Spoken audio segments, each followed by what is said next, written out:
But don't string him along. I mean, if you're not interested, don't string him along. Say no, reject nicely, and life goes on. Well, life here goes the owner. All right?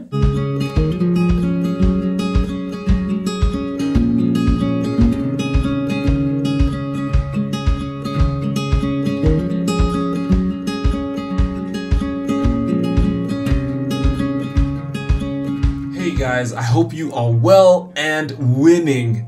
My name is Godfrey Kadzere, and yeah, I love God. I love conversations like this. I love talking points that edify us, that build us, and inspire us to be better humans. So I was very excited when Miriro asked me to join you guys on her channel and yeah, talk about a very key part of our lives as young adults, right? Pursuit, or being pursued. How man and woman interact when the other is pursuing the other.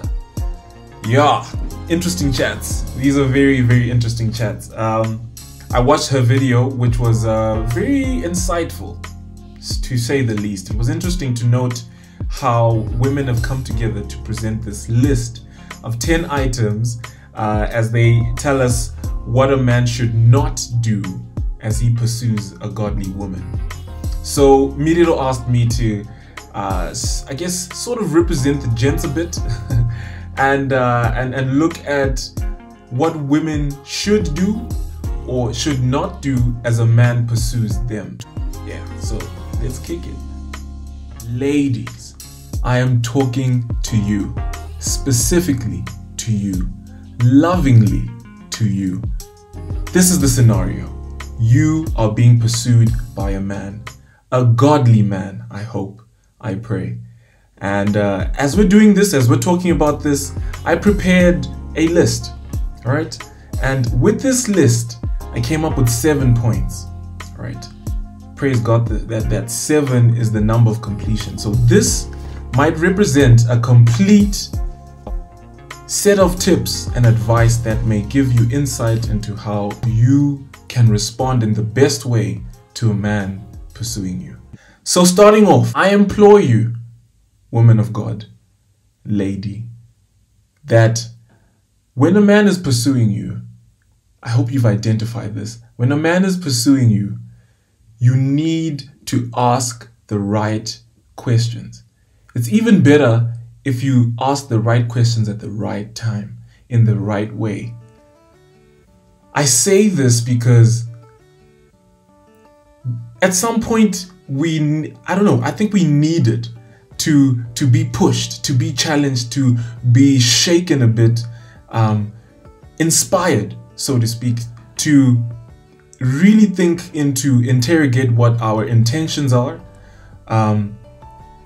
what the vision is, and what the heart is behind this pursuit. So you gotta ask him questions like, what are your intentions? Actually, as simple and plainly as it is. What do you want from me? And where do you see this going? And normally that will shake the life out of him, right? But it's necessary for you, for your peace of mind, and for him to be active, to be intentional, and to really fully and comprehensively participate in this pursuit.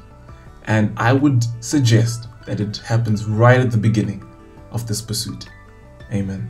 The second thing, I want you to know that we are hunters. This is an analogy. We are hunters, right?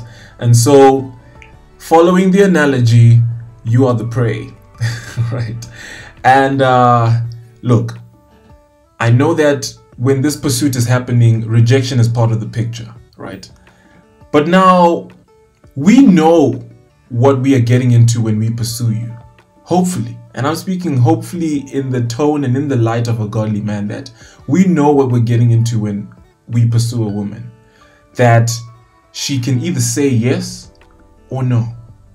So I'll speak for myself, and hopefully I'm representing the others, that when I approach a woman, she can either accept or decline, accept or reject. So I'm prepared for that. I need you to know that. So for us as hunters, you're going to shoot your shot. It's either you're going to hit or you're going to miss.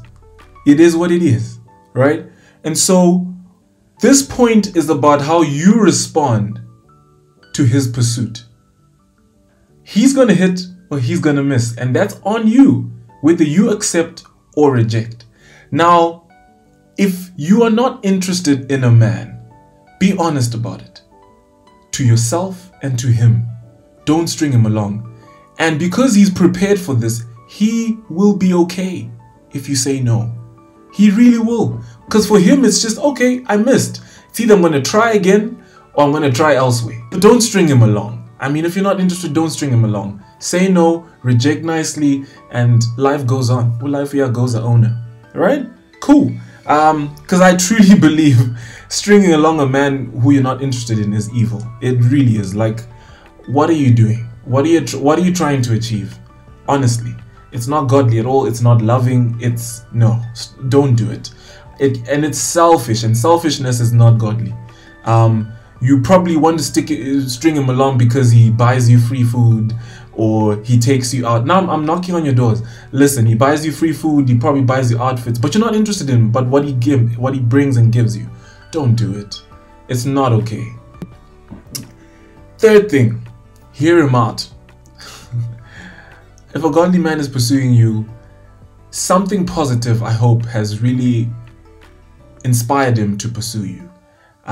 Hopefully from godly desires, hopefully from godly counsel, and he's thought about it, and I'm sure he's prayed about it. So he's probably going to come to you with something sound and meaningful that, hey, listen, I think you're beautiful, I think you're great, I want to know you better. And if I get to know you better, I really hope that we can pursue a romantic relationship that will hopefully grow into something stronger, and we can approach marriage, right? And you probably ask him a few questions like, okay, what are you about? What are your plans? What are you doing now? You're testing out financial security, which is understandable, but hear him out. Let him speak. Let him express. Be patient as he does that, because also it's hectic, it's nerve-wracking, and it's just a mess. So hear him out. It leads to the fourth point, because when you hear a man out, right, it allows you to don't rush, slow touch, brown and white, like I go country. I always say this to some of my friends that the best decision you can make is the fruit of the information you have at your disposal to make that decision. So your decision is only as good as the information that you have to make that decision. Dig deep, find out everything you need to know about this man. Because here's the thing, unfortunately, we can be wordsmiths, right? And we know what to say, how to say it, when to say it, and in which way. You know what I mean?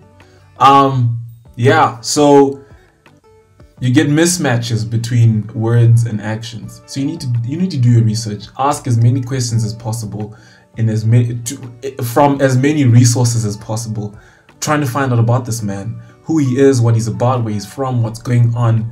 Because yeah, it makes sense. It's the safest thing to do. It's the wisest thing to do, so you can make a solid decision about this man, whether you're going to commit to him, whether you're going to accommodate him or entertain any attention that he gives you.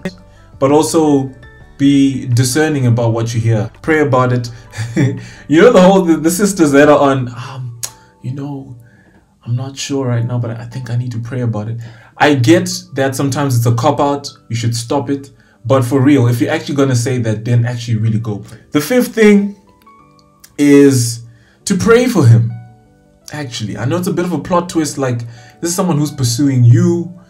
You are the one who needs the guidance and the counsel on all of this. But I think it's great that, Lord, okay, there's this man who is pursuing me. Can you guide him? Can you open his mind to proper ways to engage me, meaningful ways to impact my life? Can you, if he's going about this wrong, can you show him the right way? I think that's great.